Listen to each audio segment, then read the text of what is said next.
started tailing me and other journalists to instill fear in us. Autocratic regimes survive on instilling fear in citizens. I would move houses every night, fearing abduction by state security agents. Other critics were abducted and disappeared for days, only to be released having been tortured.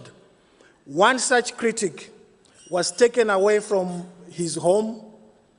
His name is Itai Zamara, and we have never seen him again. He was a journalist. By the time things calmed down, the state had murdered hundreds of its supposedly opponents. And after a coup in 2017, the military killed 6 civilians in cold blood during post-election protests. And since then, after President Mnangagwa took over, he has proven to be more brazenly corrupt than Mugabe ever was. His corruption has destroyed our economy, healthcare system, and other public services like roads. Most of our roads are potholed. As I said earlier, most people don't have access to clean drinking water, which is a basic human right. To understand the terrible economic decay of my country, when I started my journalism career in 1991, Zimbabwe's economy was bigger than that of Kenya. 30 years later, in 2022, Kenya's economy is 5 times bigger than that of Zimbabwe. And 1 in 2 Zimbabweans are living in extreme poverty. In 2019, I set up an organization I named Save Our Hospitals. This gave me a wide open window of opportunity to see the healthcare system up close and very personal. I became an accidental investigative journalist, something that I had not set out to become. I learned that all Zimbabwe's 6 central hospitals only needed $50 million US to run efficiently without shortages. Yet doctors and nurses had no gloves, and up to now, they still don't have the gloves. There was and still is no medication in our hospitals. I just tweeted yesterday that one of the big 5 hospitals could not even give a patient paracetamol as of yesterday, or MMT. It's not available, yet this is one of the big 5 hospitals in my country. The amount of money being looted every month in smuggled gold alone could run all central hospitals for 2 years without any shortages. The ZANU-PF political elites loot $100 million US every month. Our hospitals, the central hospitals, require only $50 million. So what they are stealing in a month can run the central hospitals in 2 years. That is the absurdity of how corrupt the regime has become. When COVID hit in January 2020, I started using Twitter and Facebook to expose how the government had destroyed our public health care. Everyone was terrified. I was terrified of dying too. And it was so terrifying that to see a government behaving in the way they were behaving, one had to do something about it. When I started using Twitter and Facebook to expose how the government had destroyed our public health care system, which led to a local politician organizing an anti-corruption march, I became public enemy number 1. On the 20th of July, 2020, 7 officers armed with AK-47s came to my home, broke the French door leading to my dining room, and dragged me out of the house, walking barefoot on top of broken glass. I was denied bail twice, and I spent 45 days in prison. They looked for a convenient charge and said that I had incited public violence. Most dictatorships use that charge when you have done nothing. After I left prison in September, I learned that the president's niece was caught trying to smuggle 6 kilograms of gold at the international airport, trying to smuggle it to Dubai. But because she's part of the ruling elite, the National Prosecution Authority was planning to give her bail unopposed. I exposed this corrupt deal online, and a couple of days later, there was another knock again on my door. I was arrested again. Initially, they said I'd broken my bail conditions for the first charge of my pending case, but in police custody, they changed the charge and said I'd obstructed justice, more like I'd obstructed corruption.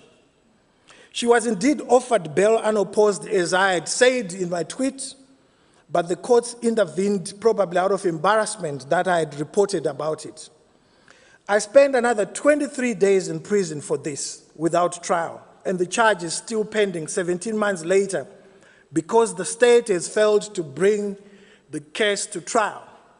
Their excuse every day is that we are waiting for Twitter to respond. What they didn't know is we had already conducted Twitter, and we exposed in the courts that if you conduct Twitter as a government, that message you send to them is logged on their website, but it's not there. But because the judicial officers themselves have become part of that capture, they don't care about the evidence. They listen to instructions that are coming from politicians from the top.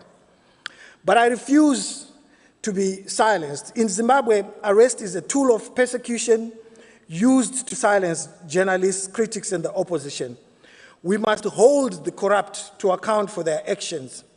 Perhaps with my little efforts, I will leave Zimbabwe a better place than what it was when I came into it. As a society, as Africans, we were brought up to believe that when we came into this world, we found it the way it was. When we leave, we must leave it a better place. Thank you very much.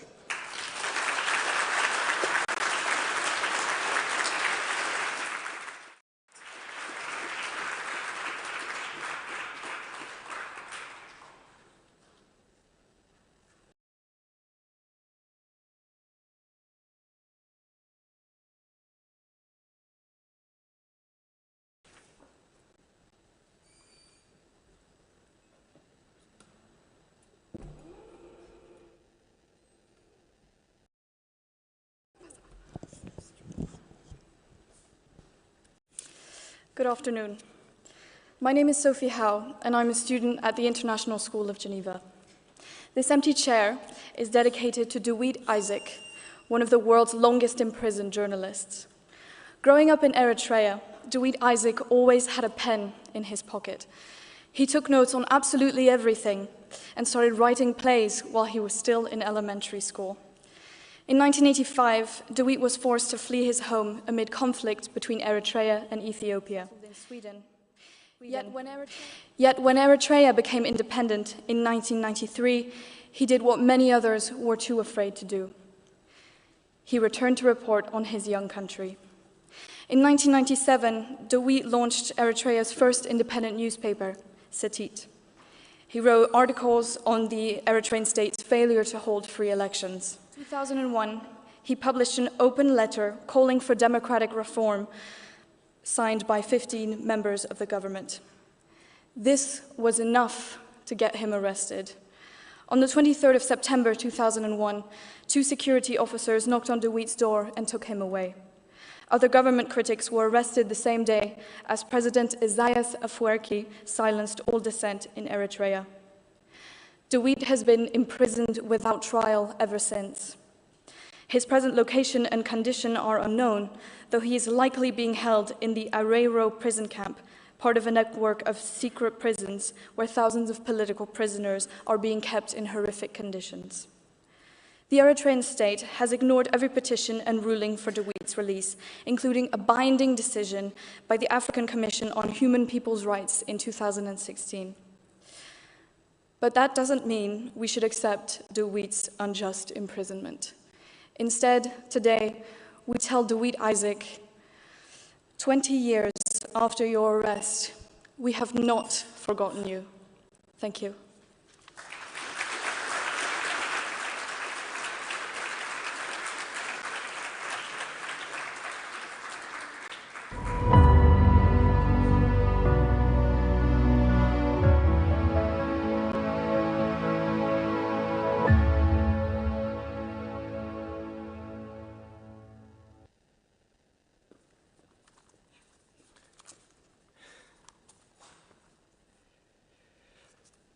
Good afternoon. A British journalist once asked me this question. What does UK life mean to you, Timothy?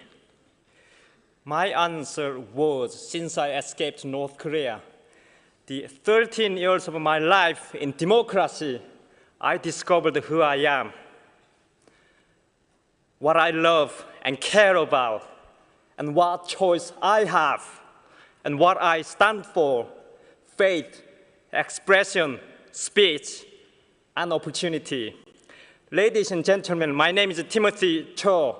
I escaped twice and imprisoned 4 different prisons in China and North Korea during my persevering journey.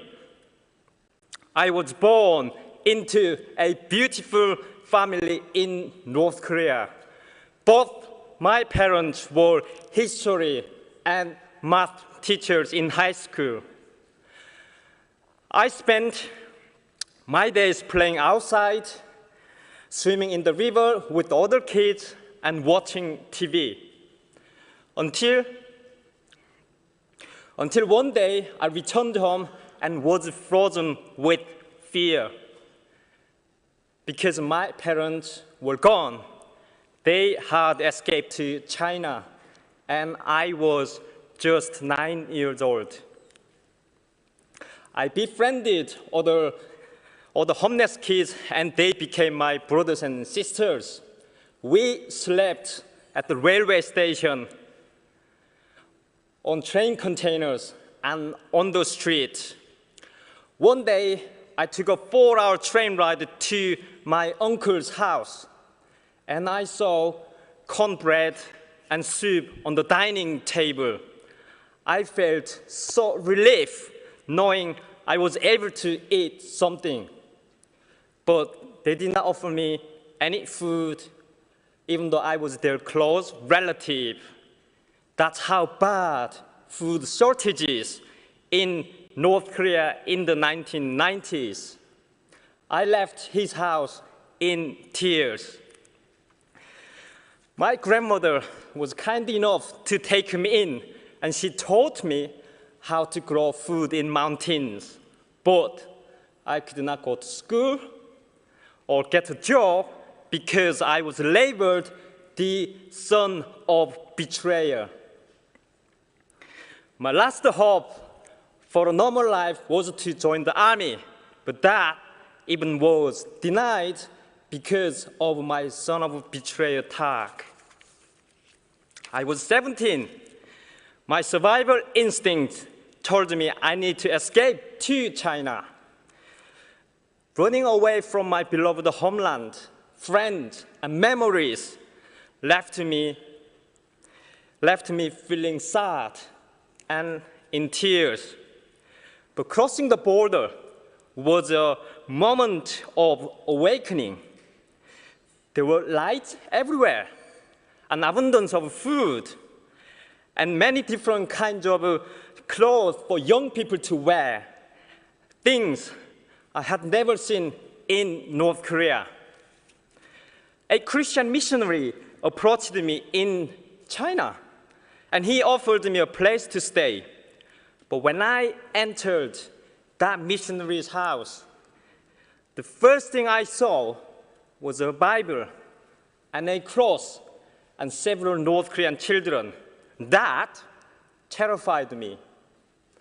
I thought the missionary man was kidnap me and sell me into slavery,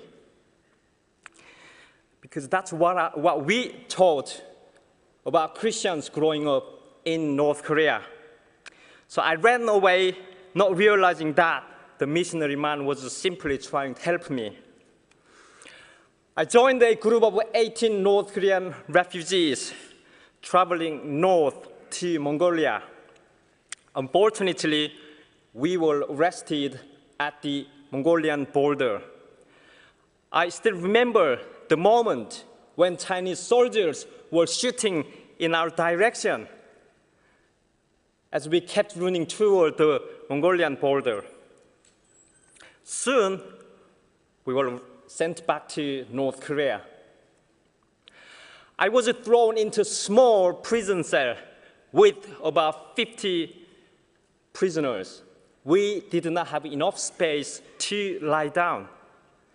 We slept sitting upright, leaning on each other's back.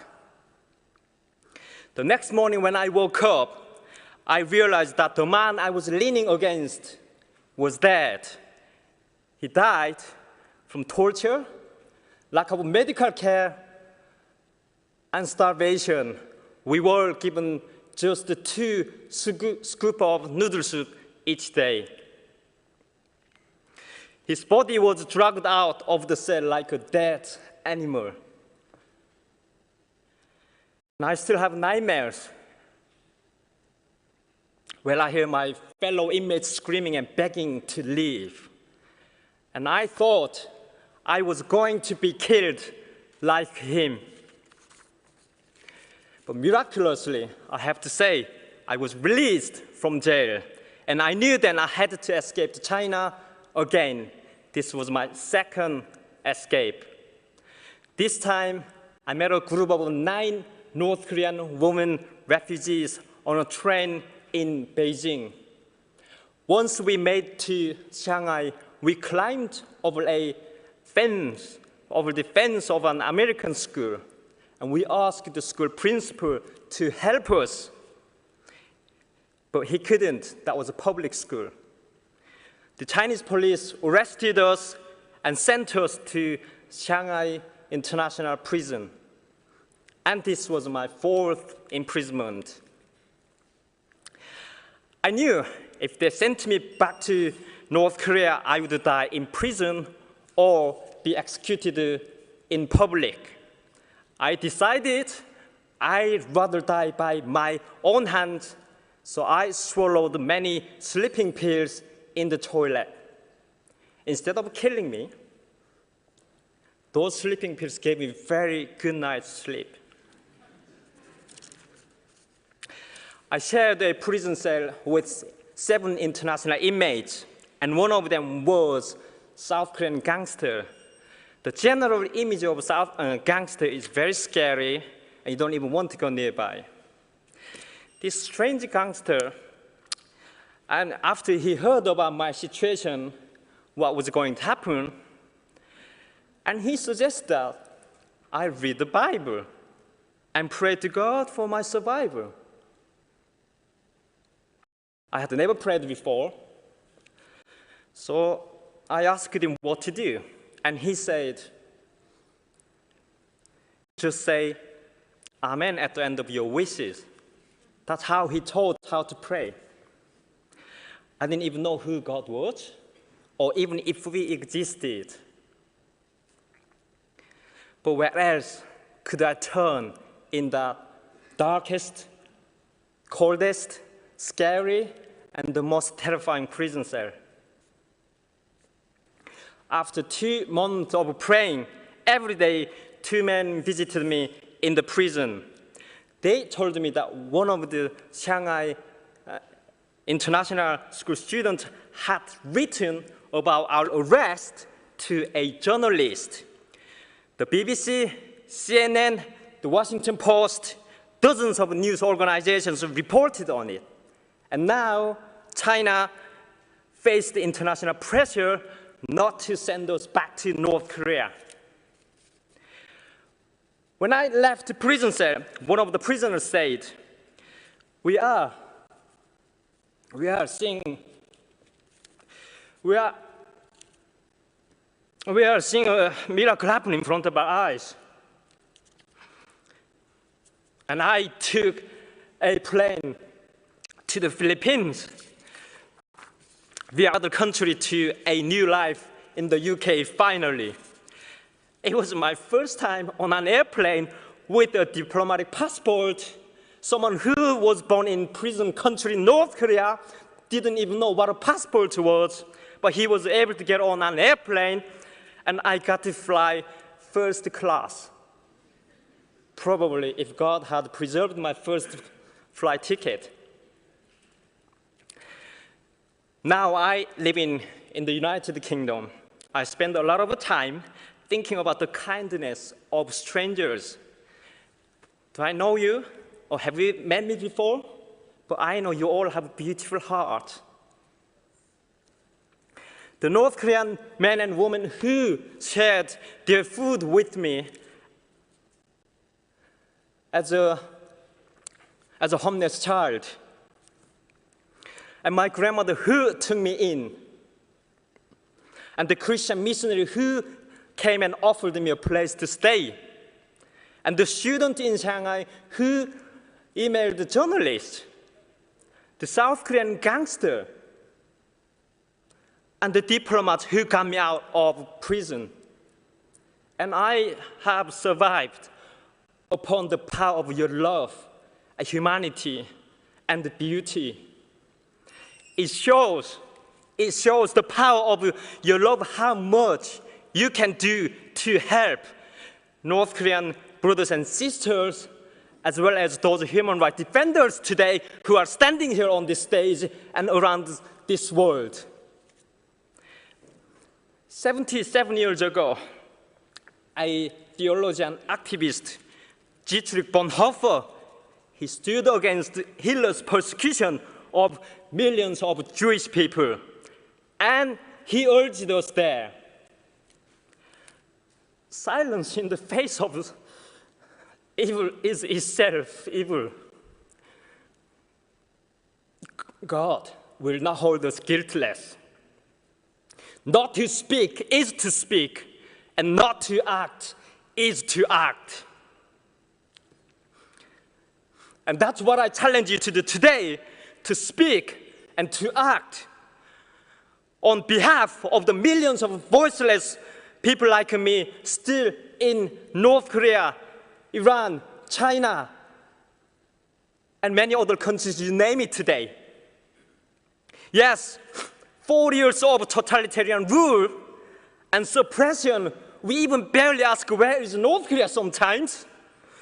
But they haven't succeeded in destroying our hope and dreams. That's why I am here. And you are here. And we North Korean defectors and escapees are standing today.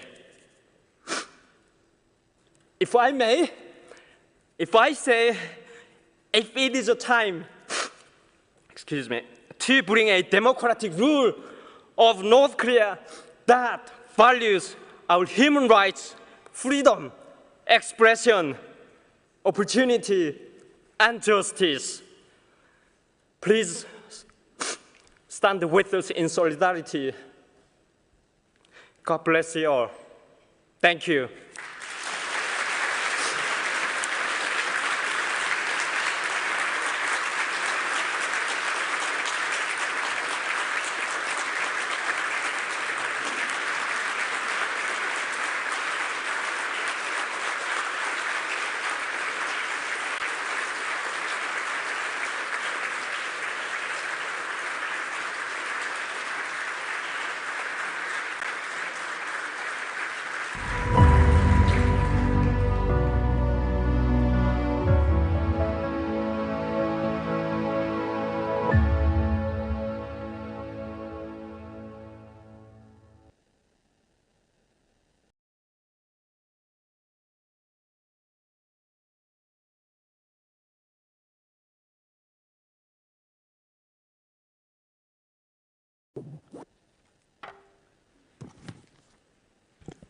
We're now going to shine a light on Latin America and hear from 3 activists resisting dictatorship in Nicaragua, Cuba, and Venezuela.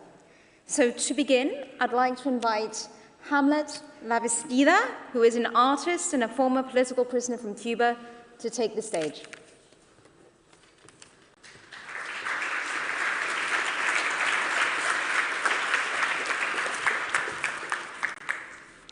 Good afternoon. My name is Hamlet Lavestida, and I am from Cuba. I'm honored to be here. In September 2021, I was released from prison in Cuba after I signed a statement with my condition of release. I agreed that I would stay in silence, that I would not talk about the Cuban government or about my time in prison, but I am today here to tell you everything. I grew up in Cuba in the 90s. And unlike previous generations, we never romanticized the Cuban generation, the Cuban Revolution, because we could see it for what it was, what it really was: despotism and brutal corruption. Fidel Castro will always say that we are his family. But as a kid, I was like, okay, we are your family, but where is the food? Why didn't you provide to us? We stood in long lines to buy bread. There was no meat, no oil, no moral values. We thought that it would be short-term. No, 93 passed, then 1994, 1995, 1996, 1997. That's when the Cuban people really lost hope with their government.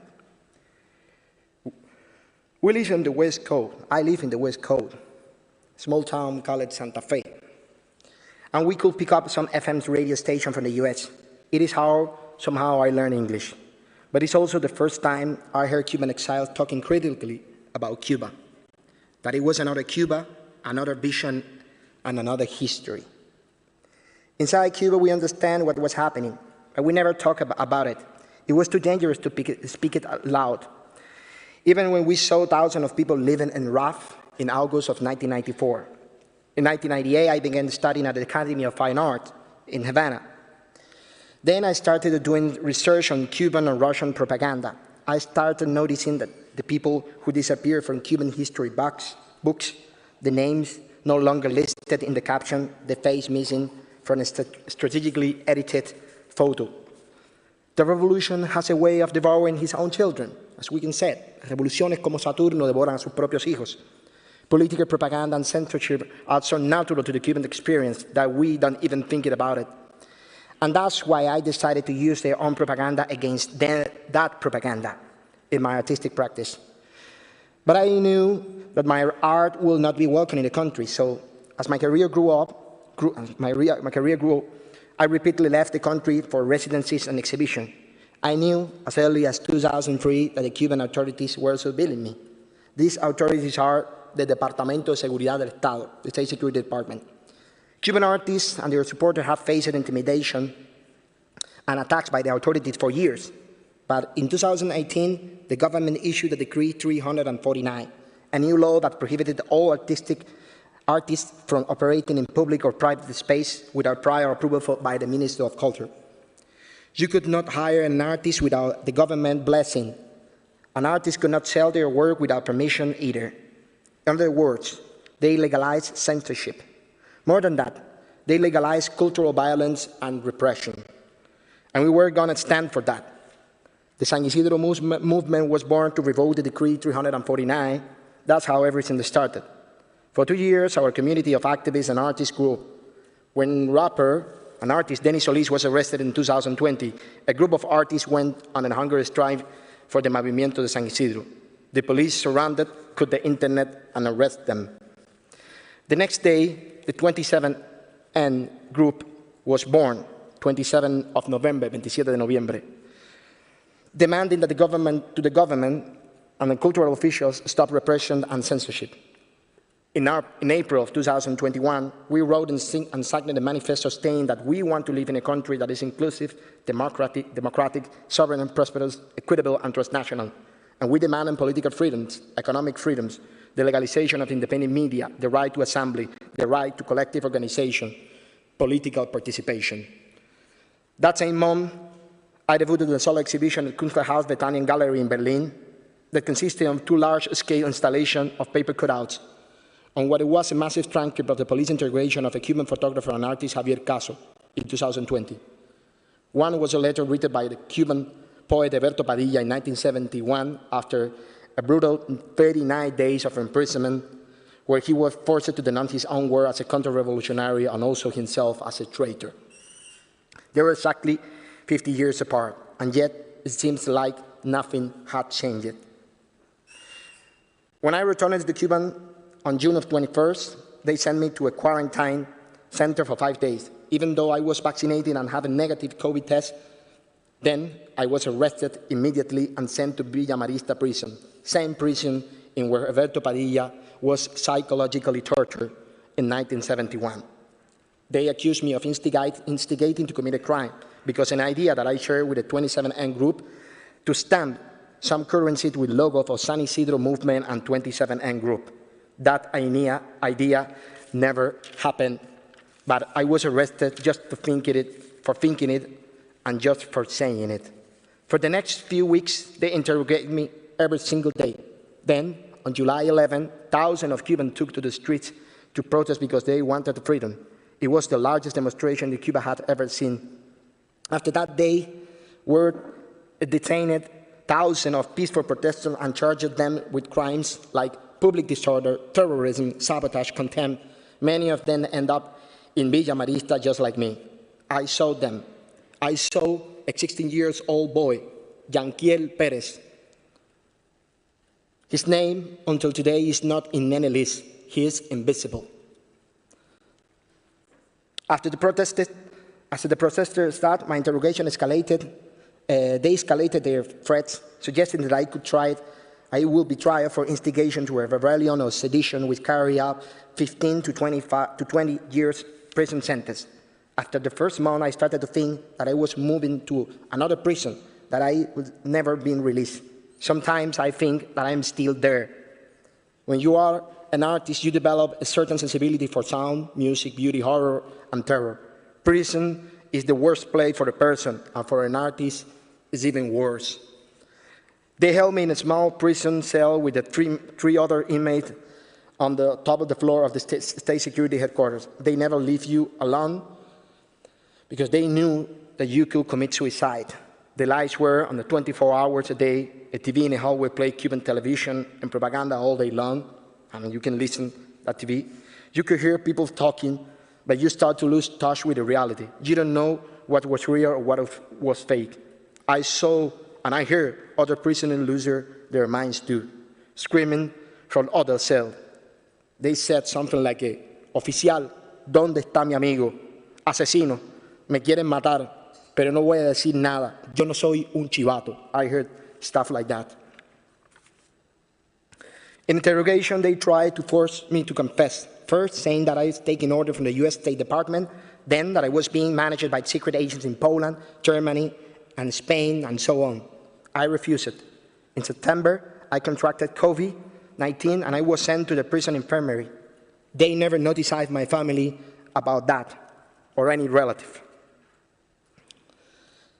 Then I learned that the police wanted to make a deal with my then partner poet, Catherine Bisquet, for both of us to go to Europe in exile.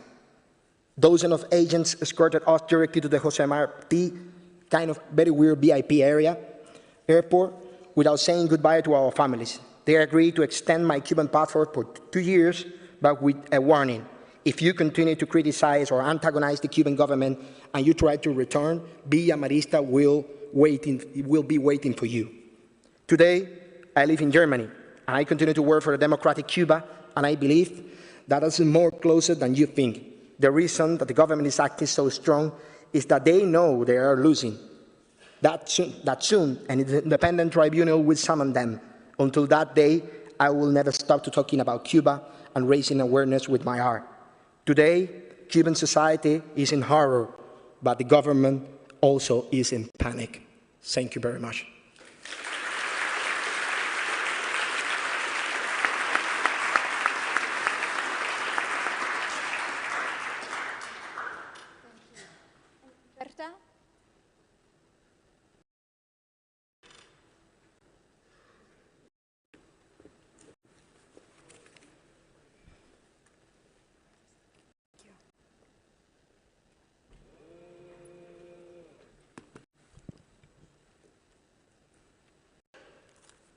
It's very familiar what I heard from Hamlet. It's an honor for me to appear before you today to bring awareness on the ongoing crisis of democracy and human rights in Nicaragua. In 2019, my husband, Felix Maradiaga, stood here on this same stage and say that he saw the seed of hope being planted in Nicaragua. Today, he's in prison, together with more than 180 political prisoners. I'm here to continue his fight against the cruelest human rights abuses my country has ever seen in peacetime. I met Felix 22 years ago in my hometown, Ciudad Darío, near the mountains of Nicaragua. The city is named after the poet Rubén Darío, who's famous for beautiful lines like, "Si pequeña es la patria, uno grande la sueña." If the homeland is small, one dream is big. Each year, we held a celebration in his honor, where the young women of the city will dress up in beautiful clothes to read his poetry, and a panel of judges will vote to decide who is Rubén Darío's muse. In 2000, I was one of the muses, and Felix was a judge. Believe it or not, he gave me the lowest score of any of the judges. But I forget him, because otherwise we may not have met.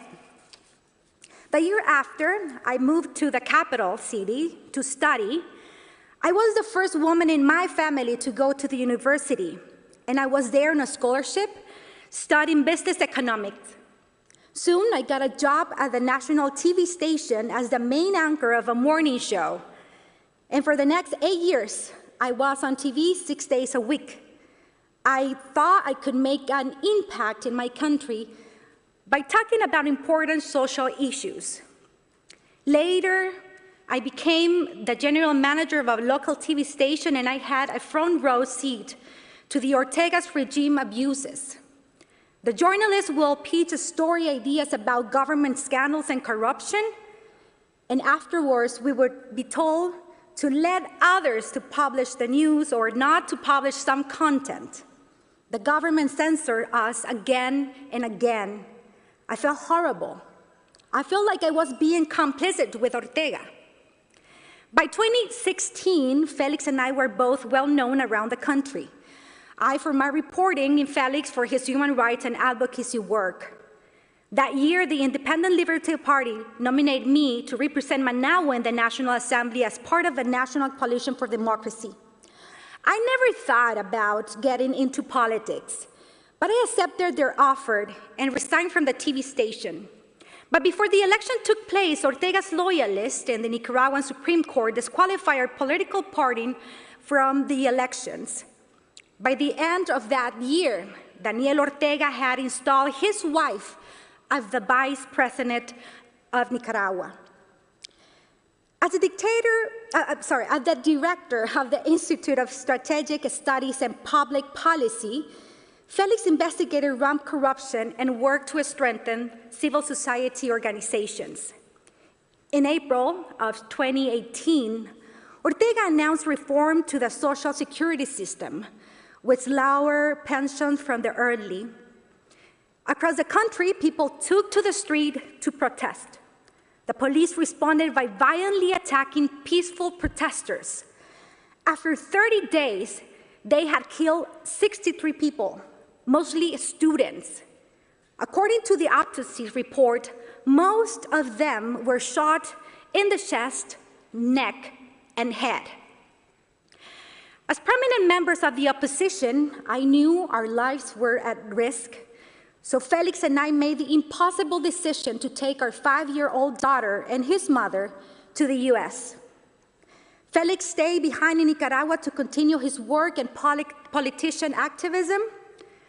Ortega's supporters found Felix and beat him so severely that he was hospitalized. And after he testified at the UN Security Council in New York about Ortega's abuse in Nicaragua, the regime issued a warrant for his arrest, accusing him of organized crime and financing terrorism. I asked him to leave the country, so he came with us to the US temporarily.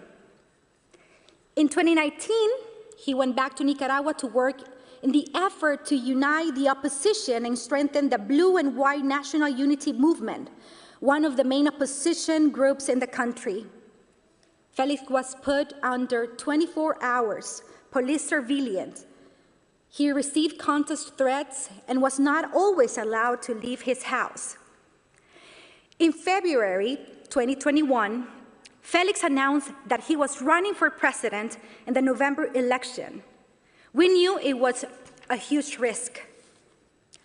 And on June 8 last year, Felix was disappeared by the Ortega's regime. The police put his car over, they beat him and took him away. For 84 days, I have no idea where my husband was. I didn't even know if he was alive. Then, in August, we found out that he was in El Chipote prison, along with more than 40 other opposition leaders, including 5 other presidential candidates, plus journalists, students, peasants, party leaders, human rights defenders, and business people. Even former heroes of the Sandinistas revolution, like Hugo Torres Jimenez, a retired brigadier general, who tragically died at a hospital under police custody after 8 months in prison.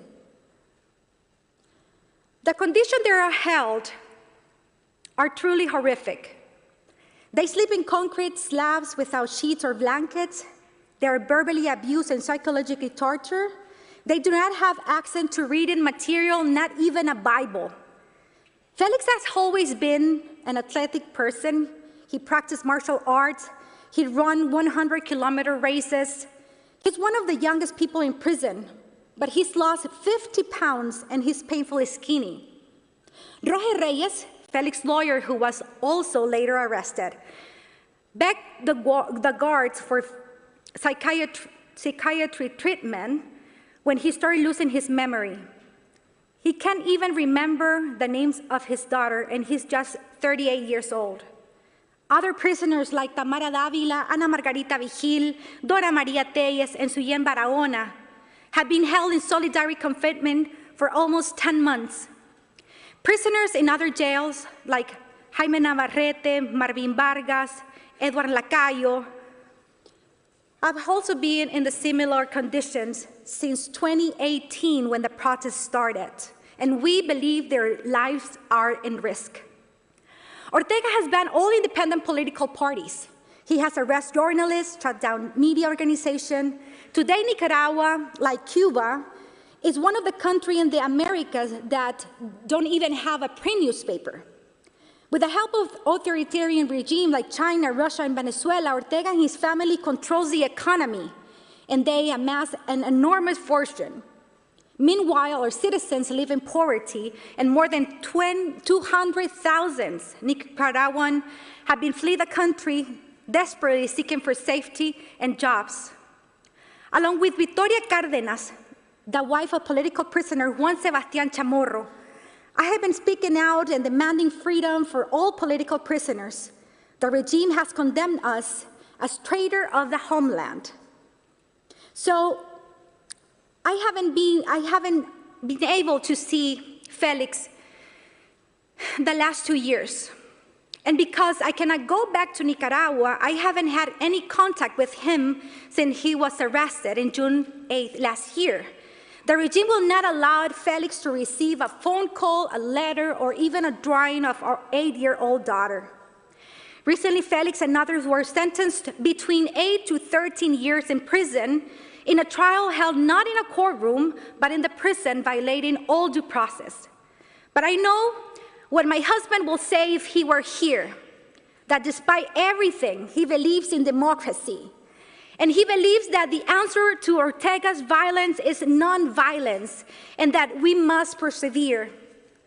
In the last visit, Felix sent me a message with his sister. The fight for the defense of human rights does not have borders, he said. From the prison where I've been tortured, I ask for the world's solidarity with Nicaragua. I ask that you do not forget all the children growing up without parents and the millions of Nicaraguans suffering under this regime. So I ask you, if you would like to show your support, you can sign a public letter to Daniel Ortega in the page sehumano.nicaragua.com. Before he was arrested, Felix called Alejandra, our daughter, every night to talk and play. Days before he was captured, he sent me many short videos on WhatsApp and told me to play them for Alejandra if she becomes sad. He recorded a video for her birthday and another for Christmas. He also made a video for me, and he said, I miss you, I love you, and I'm not there today, but I will be there soon. Every time Alejandra and I cry, we take out those videos and we listen to his voice. I know our family will be reunited one day, and I know Ortega regime will fall. The future of democracy in Nicaragua is coming soon, and we will not stop fighting until we can raise this flag again in the street and not be taken into prison or killed for it. ¡Viva Nicaragua libre!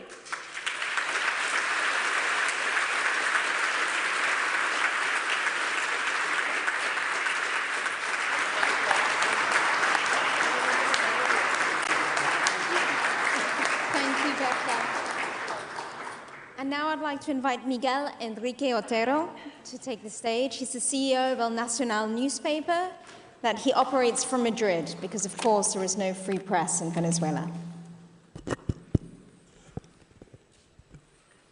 Good afternoon. In May 2015, I was in Israel with my wife when I got a call from my lawyer. Do not come back to Venezuela. He said, they will arrest you immediately. I figured it would be over soon, and in just a few days, I would be able to go back home. I was wrong. It has been 6 years now. Today, I live in exile in Spain, and I run the Venezuela's largest independent newspaper, although I do it remotely. El Nacional was founded in 1943 by my father, a journalist, and my grandfather, an entrepreneur. We have always been a newspaper that complies with truthfully reporting. We do it now, and we also did it in the past. However, when Hugo Chavez first ran for president in 1998, we backed him because he represented a possible change for good. He won the elections cleanly. I met with him numerous times, and at first it didn't seem to be terribly wrong. He was charismatic, a great communicator. He defended, at least rhetorically, our right to free speech and promised a liberal democratic program along the lines of Tony Blair's humanistic capitalism. But by 2001, Chavez showed his true colors. He was obsessed with staying in power, and he lashed out at anyone who challenged him.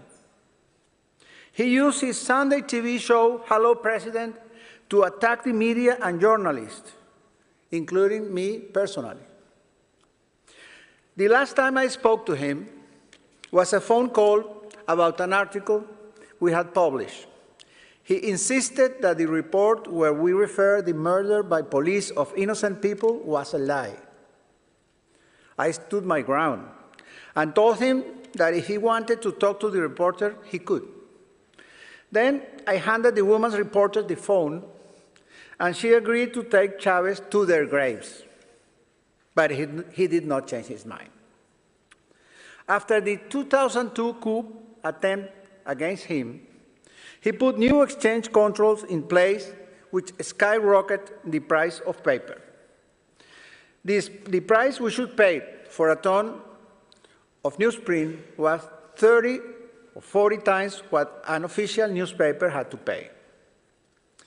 Most newspapers did not survive under these conditions. Luckily, in our case, publishers in other countries came to our rescue. We received shipments of paper from Mexico, from Bogotá, from Costa Rica, from Uruguay, Puerto Rico, Brazil, Peru, Panama, Argentina, Ecuador, and Chile.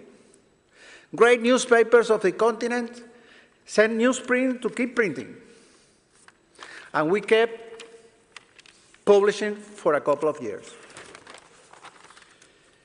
Even when our journalists were harassed, even when they threw rocks at our building, even when one of Chavez's supporters set off a bomb outside the office, outside our office, the bomber was arrested, but released a day later without charges.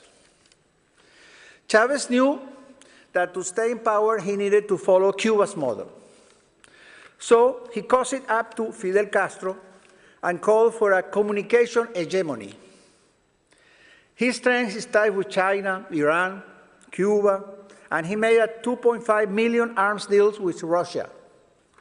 He also accepted criminal groups, the FARC, the ELN, guerrilla, Colombian guerrillas, Hezbollah, building the authoritarian model that rules Venezuela. In 2007, I knew things were becoming really bad. Chavez shut down Radio Caracas Televisión. At that time, television. At that time, it was Venezuela's largest independent TV station with 10 million viewers, nearly half of the country's population. Thousands of protesters took the streets, but it didn't matter. In its place, Chavez's administration launched the next day their own new propaganda TV channel with the infrastructure of Radio Caracas TV. In a few years, Chavez's regime effectively destroyed independent TV and radio. And while Venezuelans were starving to death, he used state money to buy up media outlets. A year before his death, his administration asked me to sell them the paper, and I refused. We were the only important newspaper that refused to sell itself to the government. In 2013, Chavez died, and the foreign minister, Maduro, took over. It was the Cubans who appointed him. By then, Venezuela no longer had an independent judicial system. The judges became servants of the executive power, where all the acts and decisions obey instructions of the regime. It was in 2015 that we republished an article from ABC, the Spain newspaper, about Diosdado Cabello, a high-ranking military lieutenant colonel and the president of the National Assembly. The article reported that the US government was investigating Cabello for trafficking cocaine in coordination with the FARC, Colombia's guerrilla army. And yes, all of this was true. If you go to the United States State Department website right now, you will see a $10 million reward for information leading to his arrest. But it doesn't matter what is true or not under Maduro's reign. Cabello sued our newspaper and two other media for slander. And it was then that I received a call from my lawyer. Don't come back to Venezuela. I was shocked, but I never once doubted our decision to publish. And I never once considered stopping.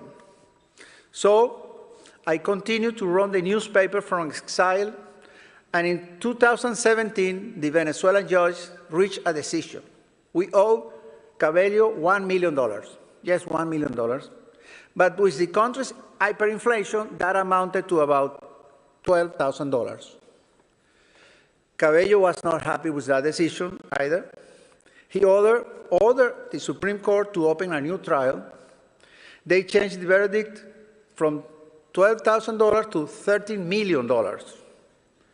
We asked them to justify that number. They couldn't. So the Venezuelan army stormed our building and removed every last person inside. They say the building belonged to Cabello now. It was part of his repayment. Luckily, our reporters were already accustomed to work from home at this point during the pandemic. All our servers were offshore. We stopped printing physical papers in 2018 because of the lack of newsprint. So everything is online. Our servers are in the US, and our journalists can continue their work no matter what Maduro tries against us. However, the harassment of reporters has been terrible. They physically assault them, steal their work tools, threaten them, arrest them. Only the brave and daring ones are willing to work as journalists knowing the risks they run. In February 2022, the government blocked our website, and our Venezuelan readership dropped to nothing. However, we tried to teach our readers on how to use a VPN to evade their internet service provider. I am proud of the work we have done and the work we will continue to do at El Nacional.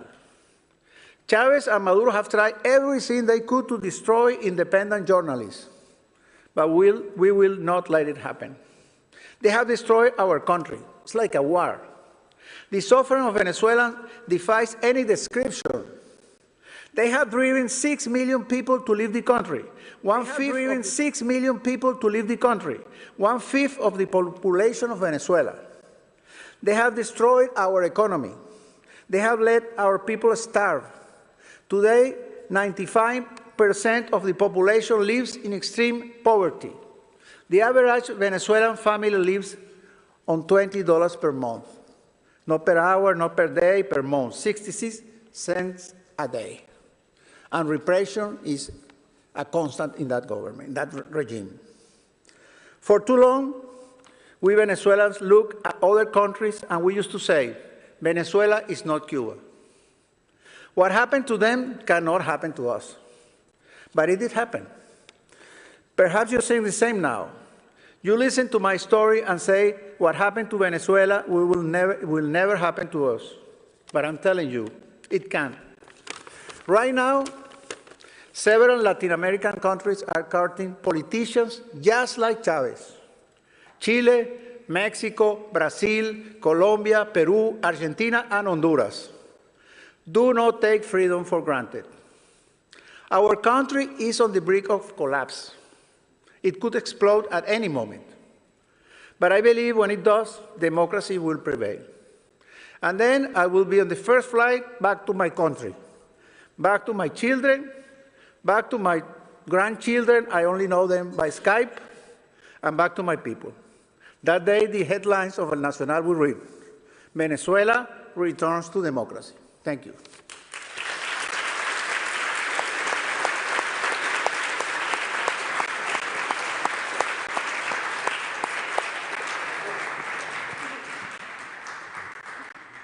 Thank you to all three of you for sharing your stories.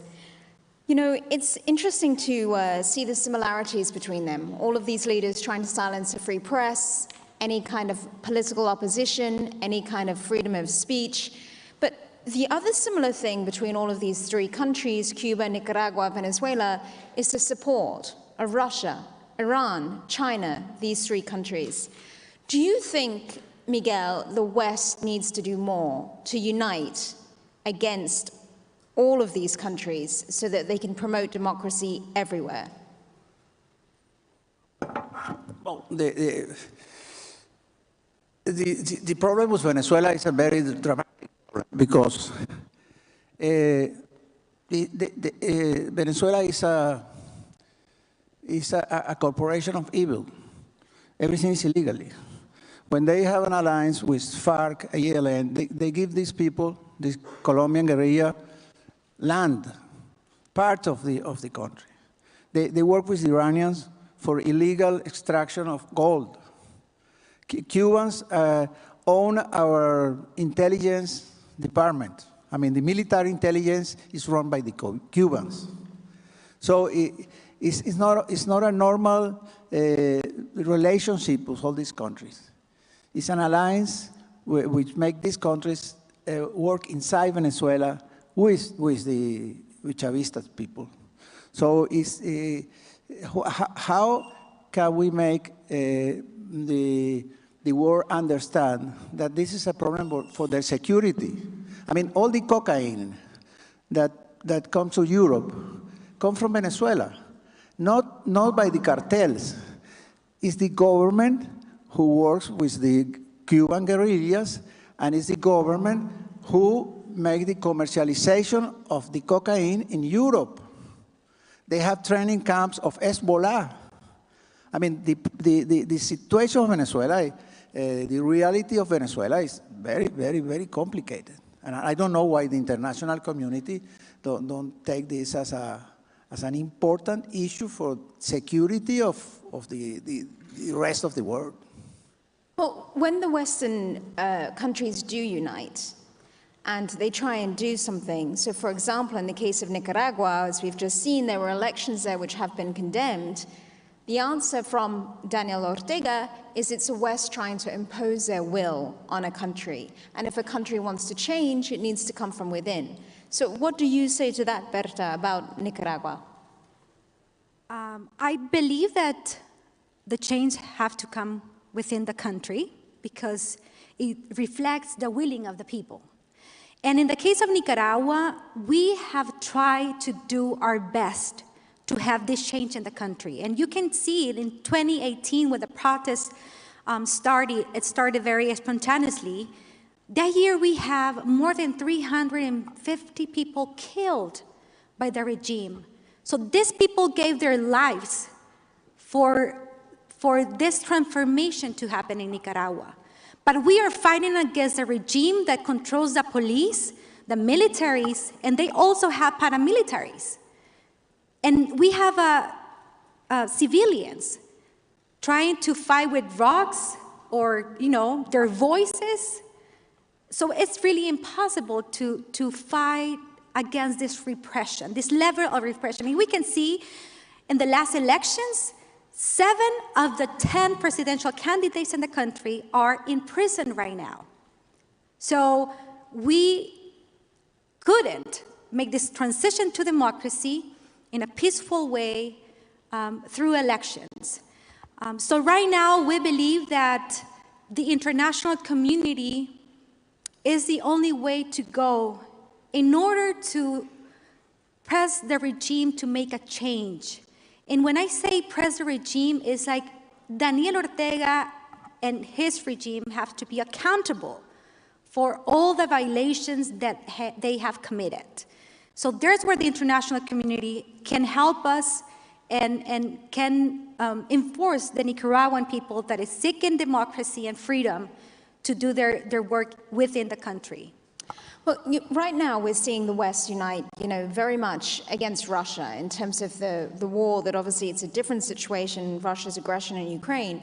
But the sanctions that they've placed on Russia are obviously having an effect on all of Russia's relationships. When it comes to Cuba, who obviously has very close ties with Russia, we're already seeing in Cuba that there's a shortage of food. We're seeing that the sanctions on some of the Russian public and the travel ban is having an effect on tourism in Cuba. Hamlet, do you see this as a potential opening for democracy within the country? Sorry, the intention of what? The trickle down of the sanctions on Russia that are having an effect on Cuba, do you think that this could lead to maybe an opening of democracy following the protests we saw in Cuba from the people last year? I mean, it's very complex because at the same time, the Cuban government have an incredible experience dealing with sanctions and also how overpassing. So this is one thing, but already we have certain sanctions with the United States towards Cuba. And regarding to the Russian sanctions and how it could affect Cuba, well, now there is no, there are some reports that there is basically no more traveling from Russia to Cuba because the aeroflow that is operating to Cuba is not going anymore there. And also lack of food. I think the Russian also, it will be a huge impact on that. And of course there is going to be some situation there, especially in the military groups, that they basically are receiving everything from Russia, but also the society, unfortunately. But I think that the situation in Cuba is that they will try to manage that, because the Cuban government, they never care about if the country, that the people is suffering or not, and they to do like in their image, they always are trying to say that they basically is because sanctions, but at the end, they receive a lot of goods from those countries. What I can tell you is by my personal experience. I know when I was in that prison that the militaries, they have a lot of resources, but the people not. So basically, there are like two societies or two hierarchies. You see that society of military or this, kind of apparatchiks, that they have a nice life, but the Cuban society not, and they put the blame on the rest of the world. But I mean, the situation is so complex because we are dealing with 63 years of how they can wash their image. It's so complex. They are dealing with situations like that, and also like a double image that they were playing. The Cuban government also know how to deflate those things. But we are waiting just a generational change because historic, what they call it, the generación histórica still in power. So yes, it will affect, but it may affect the people more. Yes. Talking about the people, Miguel, you mentioned how many Venezuelans have left the country. We're seeing an interesting phenomenon with the people that have left, and obviously, I can't speak for all of them, but we are seeing that many of them don't vote for democratic candidates in the countries that they go to. They tend to vote for the strongmen. Do you think people in Venezuela have just given up in their belief in democracy, or why do you think we're seeing this? Well, when they vote for Chavez, Chavez was not a strong man. He wasn't democratic. I mean, people vote for democracy. Our people is democratic.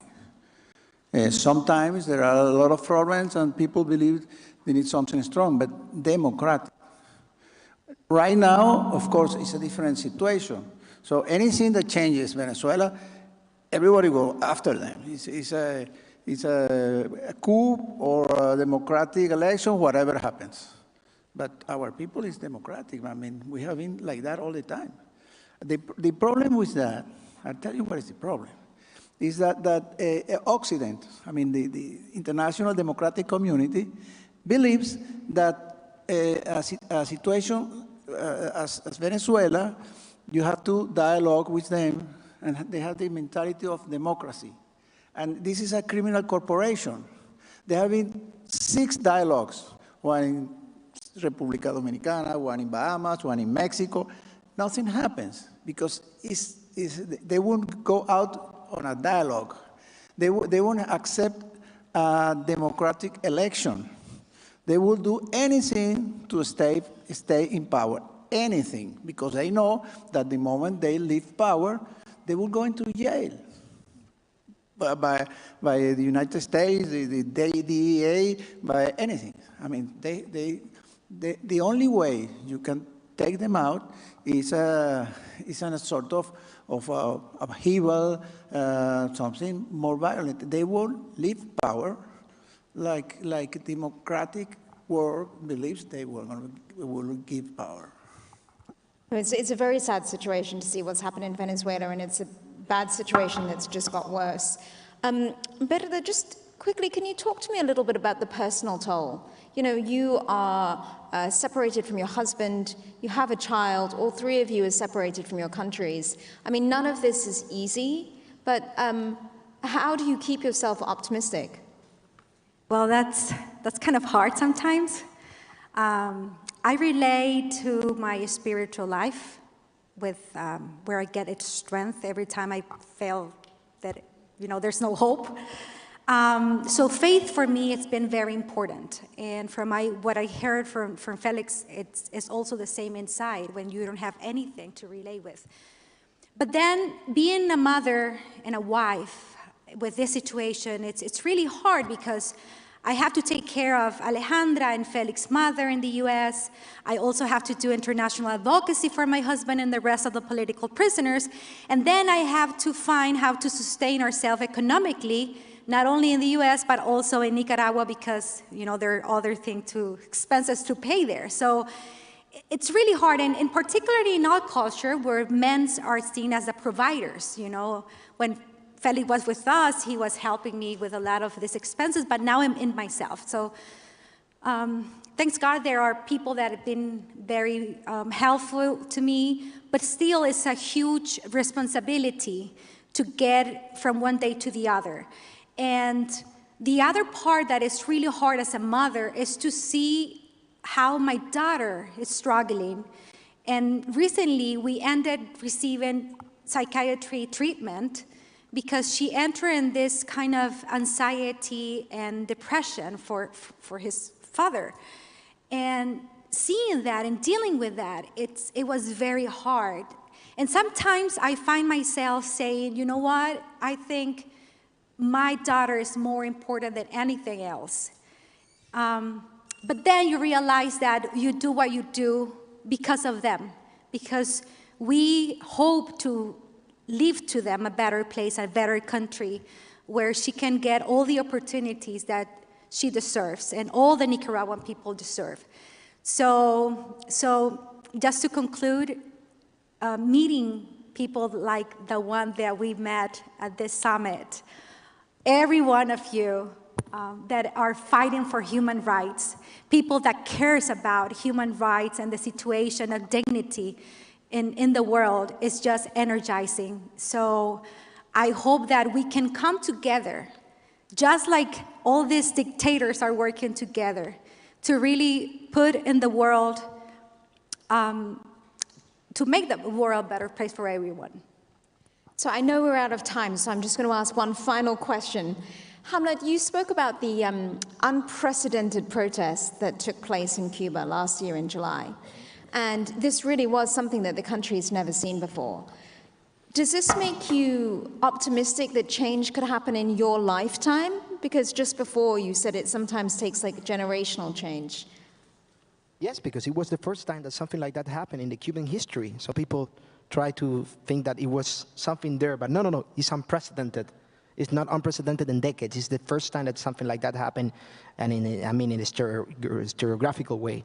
So it made me to find hope in the Cuban society, because can you think that after 63 years of elaborate and sophisticated brainwash schools, the Cuban government have make emphasis in that, make emphasis in the political culture of Sovietism somehow, and make emphasis in that doctrine.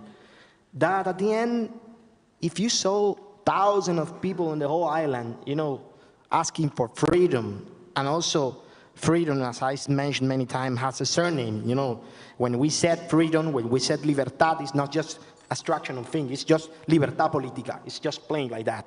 In Cuba, it's like that. So after seeing that, after seeing how powerful they are with this indoctrination system and also in intelligence, victims of this are Venezuela and Nicaragua and so on and so forth, and half of Latin American, and you see the people raising and gaining political conscience about what they want, you understand that this sleep cell is awakening the Cubans. So we have that DNA, the ADN, how we say in Spanish, of freedom, democracy, liberty, republicanism, and basically basic fundamentals of human rights and civic duties that are the same in London, in New York, or I don't know, here in Geneva. So this really brings you hope. It brings you hope and also brings hope to them also, I think. Because Cuba, as Rosa Maria was saying yesterday, is like basically the front line of these people are well prepared and well trained, and they have a lot of arm, and they have a lot of an incredible mechanism of indoctrination, and also they have a lot of secrets when they can blackmail all those candidates or those leftist groups, the political groups that they want to establish in power. So yes, I see hope, and also is this, I mentioned it, but this kind of struggle between this analogic society that represents the Cuban government, the Cuban historic regeneration of the Cuban government, and this digital. Although that they're trying to go to this digital space, they don't know how to do it. It's still analogic, so they commit many mistakes. So, it's a change of balance. It's a change of, people are really tired, and it's weird to see how people are raising and raising again after almost 7 decades, how they understand that balance. What happened to them?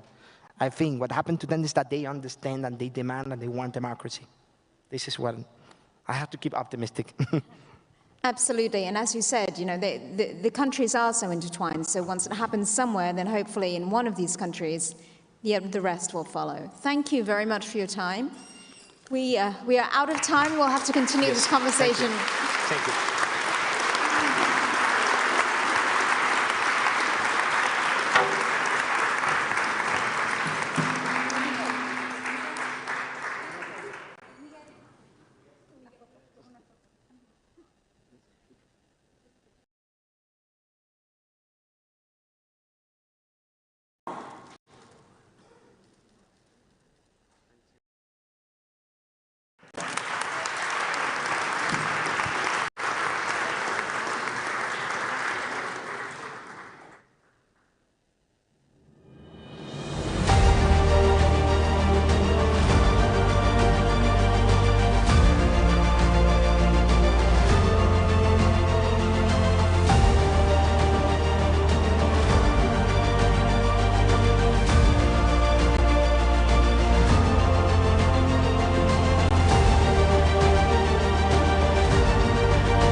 My check, 1, 2.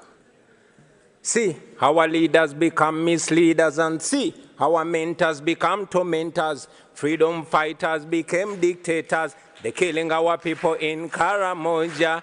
We are fighting for freedom. Thank you. Thank you.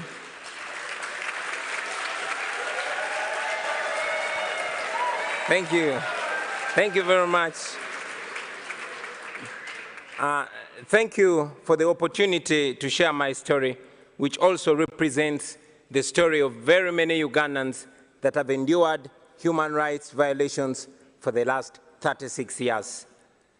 I never intended to get into politics, and neither did I pay much attention to the political space until my personal consciousness was awakened rudely by my personal humiliation at the hands of a security operative. I'm a musician, and in 2005, I was the hottest artist in town, singing about parties and girls and money. And so, like any other 23-year-old who is successful, I went out and bought a big fancy car, a Cadillac Escalade with spinning wheels and a personalized number plate, Ghetto. One day, I was at a nightclub in Kampala when a security operative pulled me out of my brand new car, slapped me in the face, and put a gun on my head. And he asked me, "Yo, why are you showing off? Don't you know that this country has owners?"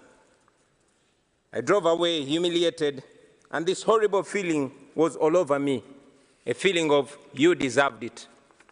Because he was right, I thought I was safe as a celebrity, partying with the rich and powerful military generals, whining and dining with them. But I did not know that it didn't change the reality that I was just a boy from the ghetto, and that I would not be free from their oppressive rule until everyone in Uganda was free. That incident reminded me of the humiliation that many Ugandans faced every day. I couldn't forgive myself for having allowed my temporary and deceptive comfort and elevation from society to blind me from the plight of my fellow disadvantaged people. And I decided on that day that moving forward, I would be a voice of social justice. For 36 years, Uganda has been under the rule of General Yoweri Museveni. More than 85% of Ugandans have never seen another president in their lifetime. Not because the law allows it, no, but because he has always changed the constitution with the help of a compromised parliament, and he has always rigged elections with the help of a personalized military.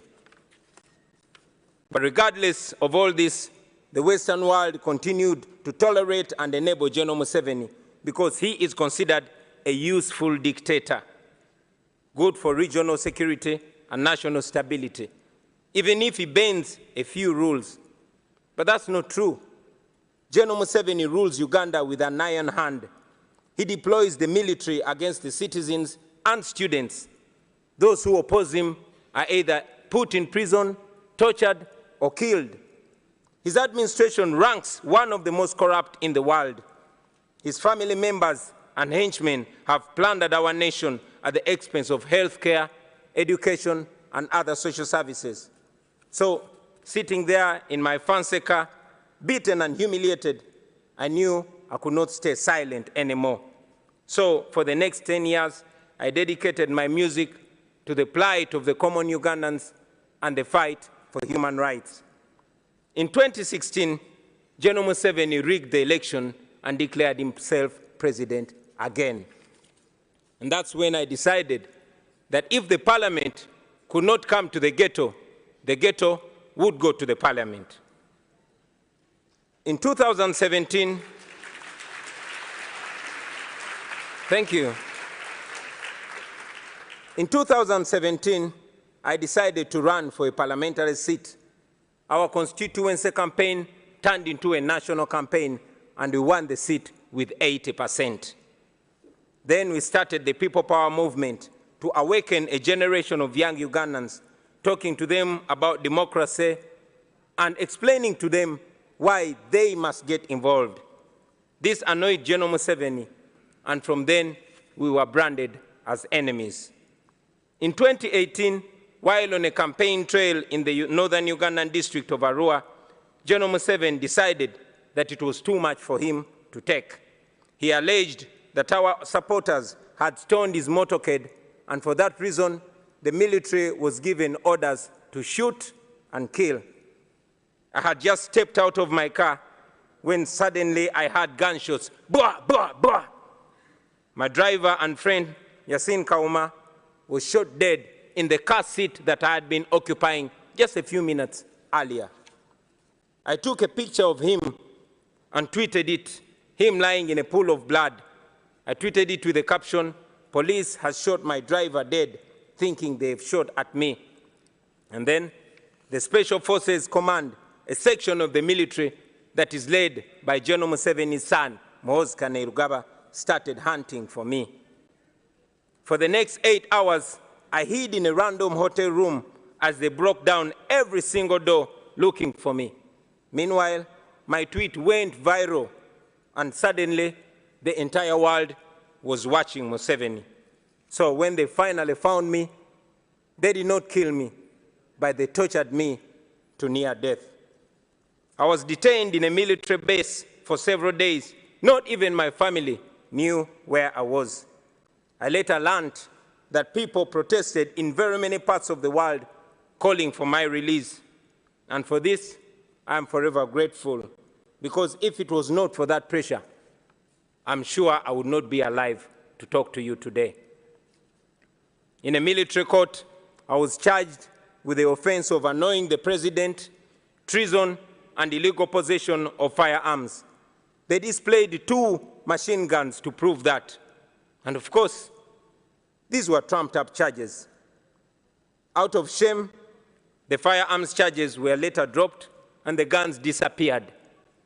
2.5 years later, that case has not been heard. So, in 2019, I announced that I was running for president. Now, under General Museveni's Uganda, that means 3 things. It either means prison, or being forced into exile, or death. But we were ready for all that.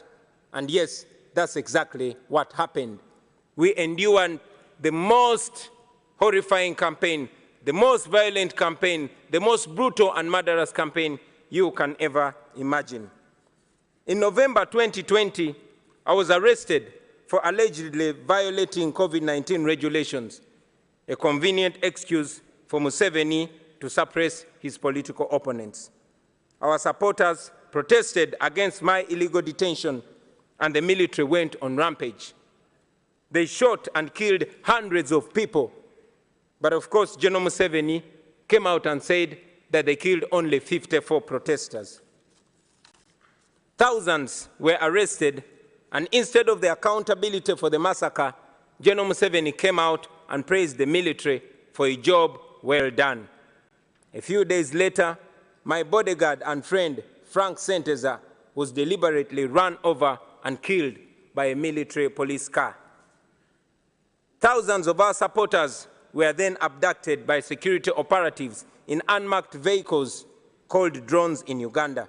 And as I speak to you right now, many are still missing, while others are still in illegal detention, simply for supporting me and our party. Those who were lucky to return, they came back with severe torture marks and horrifying stories. Stories of eyes and fingernails plucked out, stories of men being castrated and women being raped in detention. But we never gave up, and we will never give up.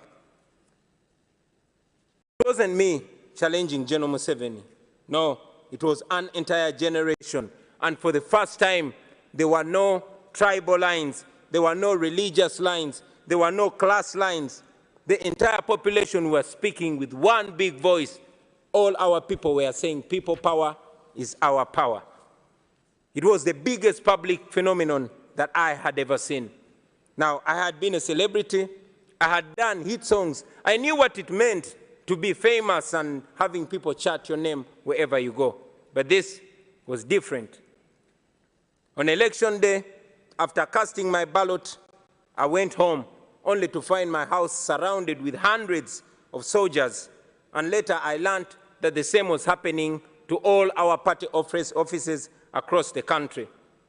The internet was switched off. Mainstream media was placed under strict censorship. Any radio station that dared to report on the election was immediately shut down. Radio presenters and journalists were arrested.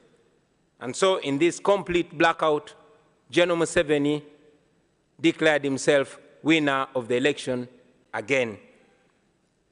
International authorities challenged the result as fraudulent, not free, and not fair. But I remained under house arrest for the next 11 days. Ladies and gentlemen, it is not an exaggeration to say that my life is in danger because I live in Uganda, and after here, I am going back to Uganda. I have lost friends and colleagues at the hands of security forces. I have been arrested and charged very, very many times, and my only crime has been challenging General Museveni's dictatorship. I'm therefore here to tell the world with clarity that General Museveni is not the leader you think he is. He is a threat to the people of Uganda, and yes, he's a threat to the entire region. The international community has already recognized that the 2021 election in Uganda was neither free nor fair. And it's important that these words are followed with firm actions. First, we call upon the world leaders to stop shaking General Museveni's blood-stained hands through funding and cooperation. Secondly, we call upon the governments and organizations all over the world to impose sanctions on him and the people that he uses to torture and kill innocent citizens. Thirdly, we call upon all those who value democracy and human rights and the rule of law to isolate General Museveni because he has distinguished himself as an excellent violator of human rights who has no respect whatsoever for human life and human dignity. And fourth, we ask you to support our demands for accountability for the crimes against humanity that he has committed and continues to commit against the people of Uganda. Now, for far too long, the Western world has believed that allowing dictators to hold their nations hostage is an unacceptable cost for perceived security. Leaders who tolerate dictators and treat them as legitimate partners are complicit in their crimes. Please do not be partners in crime. Do not sacrifice your moral obligation. Do not sacrifice your moral obligation for short-time convenience. Please stand on the right side of history. I thank you.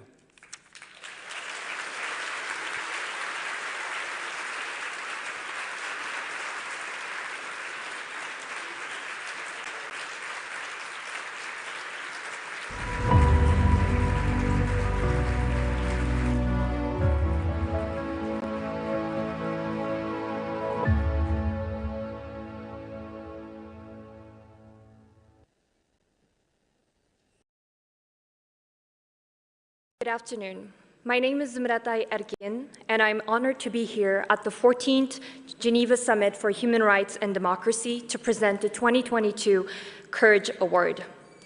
This year, 25 human rights groups that co-sponsored the Geneva Summit have chosen to recognize the outstanding contributions of Enes Kanter Freedom. Enes Kanter Freedom is a former NBA player, a Nobel Prize nominee, a champion of human rights who has been outspoken on rights issues around the world, and specifically on abuses happening in East Turkestan, Tibet, Hong Kong, and mainland China. He has been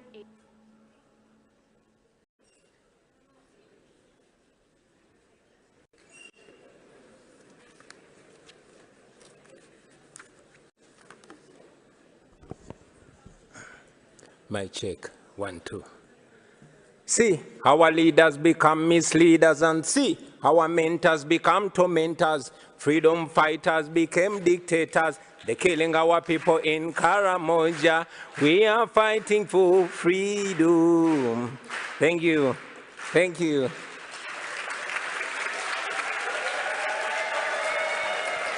Thank you. Thank you very much. Thank you for the opportunity to share my story, which also represents the story of very many Ugandans that have endured human rights violations for the last 36 years. I never intended to get into politics, and neither did I pay much attention to the political space until my personal consciousness was awakened rudely by my personal humiliation at the hands of a security operative. I'm a musician, and in 2005, I was the hottest artist in town, singing about parties and girls and money. And so, like any other 23-year-old who is successful, I went out and bought a big fancy car, a Cadillac Escalade with spinning wheels and a personalized number plate, Ghetto. One day, I was at a nightclub in Kampala when a security operative pulled me out of my brand new car, slapped me in the face, and put a gun on my head. And he asked me, "Yo, why are you showing off? Don't you know that this country has owners?" I drove away humiliated, and this horrible feeling was all over me, a feeling of you deserved it. Because he was right, I thought I was safe as a celebrity, partying with the rich and powerful military generals, whining and dining with them. But I did not know that it didn't change the reality that I was just a boy from the ghetto, and that I would not be free from their oppressive rule until everyone in Uganda was free. That incident reminded me of the humiliation that many Ugandans faced every day. I couldn't forgive myself for having allowed my temporary and deceptive comfort and elevation from society to blind me from the plight of my fellow disadvantaged people. And I decided on that day that moving forward, I would be a voice of social justice. For 36 years, Uganda has been under the rule of General Yoweri Museveni. More than 85% of Ugandans have never seen another president in their lifetime. Not because the law allows it, no, but because he has always changed the constitution with the help of a compromised parliament, and he has always rigged elections with the help of a personalized military. But regardless of all this, the Western world continued to tolerate and enable General Museveni because he is considered a useful dictator, good for regional security and national stability, even if he bends a few rules. But that's not true. General Museveni rules Uganda with an iron hand. He deploys the military against the citizens and students. Those who oppose him are either put in prison, tortured, or killed. His administration ranks one of the most corrupt in the world. His family members and henchmen have plundered our nation at the expense of healthcare, education, and other social services. So, sitting there in my fancy car, beaten and humiliated, I knew I could not stay silent anymore. So, for the next 10 years, I dedicated my music to the plight of the common Ugandans and the fight for human rights. In 2016, General Museveni rigged the election and declared himself president again. And that's when I decided that if the parliament could not come to the ghetto would go to the parliament. In 2017, thank you. In 2017, I decided to run for a parliamentary seat. Our constituency campaign turned into a national campaign, and we won the seat with 80%. Then we started the People Power movement to awaken a generation of young Ugandans, talking to them about democracy and explaining to them why they must get involved. This annoyed General Museveni, and from then we were branded as enemies.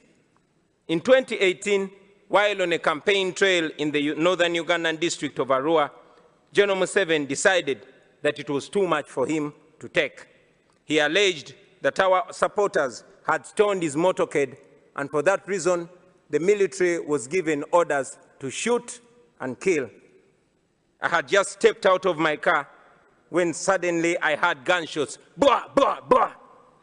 My driver and friend, Yasin Kauma, was shot dead in the car seat that I had been occupying just a few minutes earlier. I took a picture of him and tweeted it, him lying in a pool of blood. I tweeted it with the caption, "Police has shot my driver dead, thinking they've shot at me." And then the Special Forces Command, a section of the military that is led by General Museveni's son, Muhoozi Kainerugaba, started hunting for me. For the next 8 hours, I hid in a random hotel room as they broke down every single door looking for me. Meanwhile, my tweet went viral, and suddenly the entire world was watching Museveni.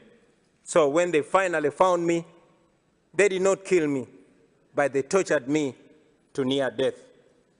I was detained in a military base for several days. Not even my family knew where I was. I later learned that people protested in very many parts of the world calling for my release. And for this, I am forever grateful, because if it was not for that pressure, I'm sure I would not be alive to talk to you today. In a military court, I was charged with the offense of annoying the president, treason, and illegal possession of firearms. They displayed 2 machine guns to prove that. And of course, these were trumped-up charges. Out of shame, the firearms charges were later dropped and the guns disappeared. 2.5 years later, that case has not been heard. So, in 2019, I announced that I was running for president. Now, under General Museveni's Uganda, that means 3 things. It either means prison, or being forced into exile, or death. But we were ready for all that. And yes, that's exactly what happened. We endured the most horrifying campaign, the most violent campaign, the most brutal and murderous campaign you can ever imagine. In November 2020, I was arrested for allegedly violating COVID-19 regulations, a convenient excuse for Museveni to suppress his political opponents. Our supporters protested against my illegal detention, and the military went on rampage. They shot and killed hundreds of people. But of course, General Museveni came out and said that they killed only 54 protesters. Thousands were arrested, and instead of the accountability for the massacre, General Museveni came out and praised the military for a job well done. A few days later, my bodyguard and friend, Frank Senteza, was deliberately run over and killed by a military police car. Thousands of our supporters were then abducted by security operatives in unmarked vehicles called drones in Uganda. And as I speak to you right now, many are still missing, while others are still in illegal detention, simply for supporting me and our party. Those who were lucky to return, they came back with severe torture marks and horrifying stories. Stories of eyes and fingernails plucked out, stories of men being castrated and women being raped in detention. But we never gave up, and we will never give up. It wasn't me challenging General Museveni. No, it was an entire generation. And for the first time, there were no tribal lines, there were no religious lines, there were no class lines. The entire population was speaking with one big voice. All our people were saying, people power is our power. It was the biggest public phenomenon that I had ever seen. Now, I had been a celebrity, I had done hit songs, I knew what it meant to be famous and having people chant your name wherever you go. But this was different. On election day, after casting my ballot, I went home only to find my house surrounded with hundreds of soldiers, and later I learned that the same was happening to all our party offices across the country. The internet was switched off. Mainstream media was placed under strict censorship. Any radio station that dared to report on the election was immediately shut down. Radio presenters and journalists were arrested. And so in this complete blackout, General Museveni declared himself winner of the election again. International authorities challenged the results as fraudulent, not free, and not fair. But I remained under house arrest for the next 11 days. Ladies and gentlemen, it is not an exaggeration to say that my life is in danger because I live in Uganda, and after here, I am going back to Uganda. I have lost friends and colleagues at the hands of security forces. I have been arrested and charged very many times, and my only crime has been challenging General Museveni's dictatorship. I'm therefore here to tell the world with clarity that General Museveni is not the leader you think he is. He is a threat to the people of Uganda, and yes, he's a threat to the entire region.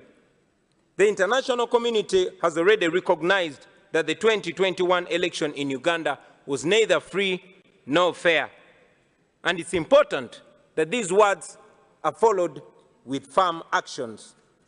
First, we call upon the world leaders to stop shaking General Museveni's blood-stained hands through funding and cooperation. Secondly, we call upon the governments and organizations all over the world to impose sanctions on him and the people that he uses to torture and kill innocent citizens. Thirdly, we call upon all those who value democracy and human rights and the rule of law to isolate General Museveni because he has distinguished himself as an excellent violator of human rights who has no respect whatsoever for human life and human dignity. And fourth, we ask you to support our demands for accountability for the crimes against humanity that he has committed and continues to commit against the people of Uganda. Now, for far too long, the Western world has believed that allowing dictators to hold their nations hostage is an unacceptable cost for perceived security. Leaders who tolerate dictators and treat them as legitimate partners are complicit in their crimes. Please do not be partners in crime. Do not sacrifice your moral obligation. Do not sacrifice your moral obligation for short-time convenience. Please stand on the right side of history. I thank you.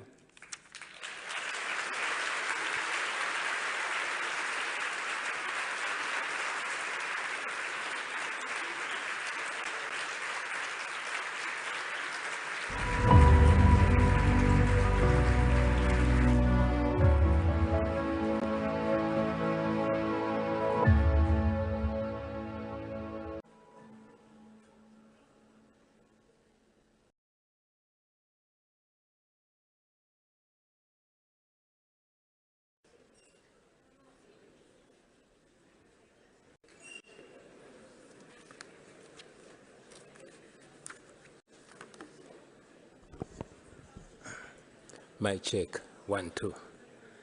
See how our leaders become misleaders, and see how our mentors become tormentors. Freedom fighters became dictators.